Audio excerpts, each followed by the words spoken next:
Welcome to our first edition of Coffee with the Council.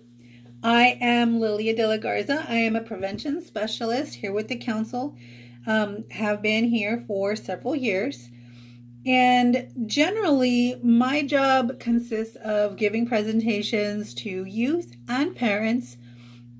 More recently, I was doing presentations with some parents in regards to talking about some difficult topics. But in light of our current situation, instead of the face-to-face presentations, we thought we'd send out a few short videos to kind of give some information to some of our parents in hopes that we can give them some good information and they can use this as a little quick 101 on how to talk about certain topics. So one of our hot topics is marijuana. It's very taboo. Sometimes parents don't want to talk about it. Sometimes parents don't want to know the answers. So what to do? Well, first and foremost, we always want to give good information. So tip number one, we want to make sure that you do some research. Now, today I'm going to be giving you some facts, but aside from mine, I encourage everyone to actually go out, Google, do some research on your own, have some good, solid information, a good information baseline, because once you ask the question, you're going to have to be able to answer their questions. So, what are some trusted sites? Well, I generally look for sites that are have medical backgrounds, have scientific data, have been well established. I generally look for credible sites. So make sure that whatever your information you're giving information with credible backing. Maybe American Medical Association or the American Cancer Society. Those are some examples. Once you do your research, tip number two, you gotta ask the difficult question. So ask the question. Some people, they kind of want to beat around the bush about it, but you're never going to find out. You're never going to have that discussion if you don't ask the question. So ask the question. Do you know about marijuana? Have you ever heard about marijuana? Do you know someone who uses? Have you ever tried it?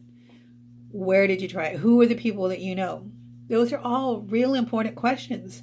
And those are questions that you can ask your teenager, but they're also questions that you can ask your elementary school student or high school student, because it's really never too early to open up those lines of communication. Now, you want to make sure that everything is age appropriate, obviously, but it's still important to have that conversation at whatever level you need to have it at.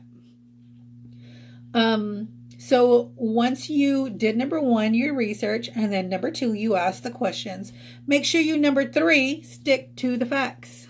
Facts are facts. They're not argumentative. They're not up for discussion. They can do their own research. So let's say you have a high school student and maybe they don't necessarily believe the information you're giving them.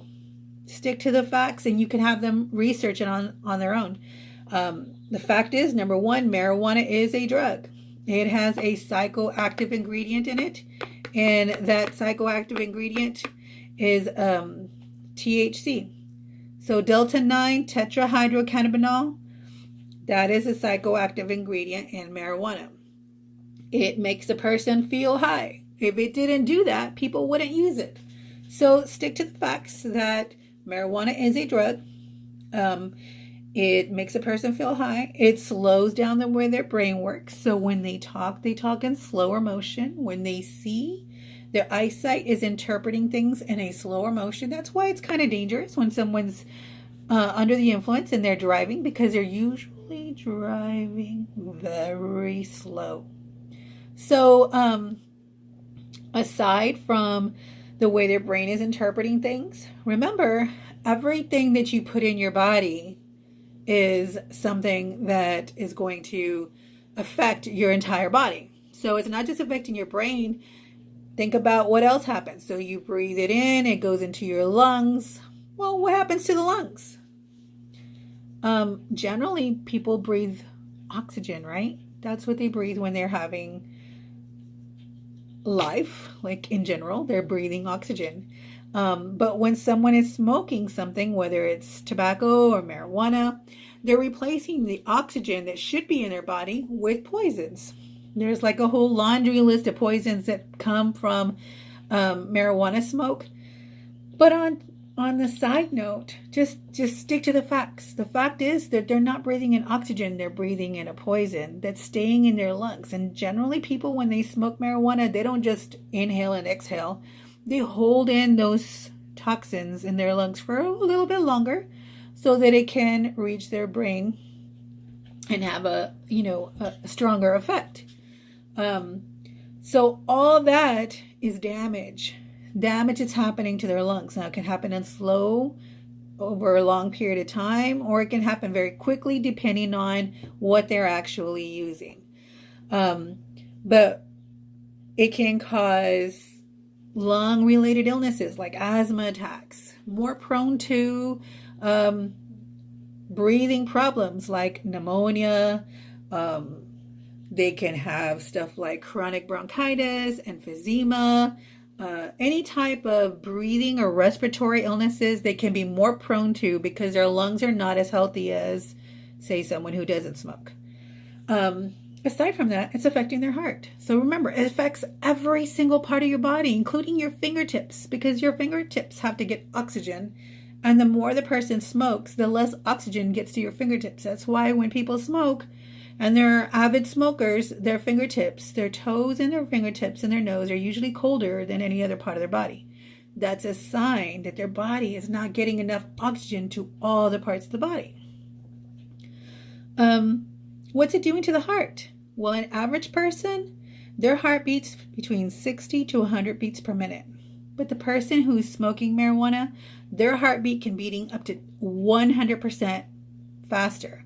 So let's say with 60 beats per minute, now their heart can be beating 120 beats per minute. If their heart beat 100 beats per minute, their heart can be beating up to 200 beats per minute. Now, I'm not a scientist, and you don't have to be a rocket scientist to figure this out. If it's doing that to your heart, there can be some long-term damage. Heart disease, heart attacks, strokes.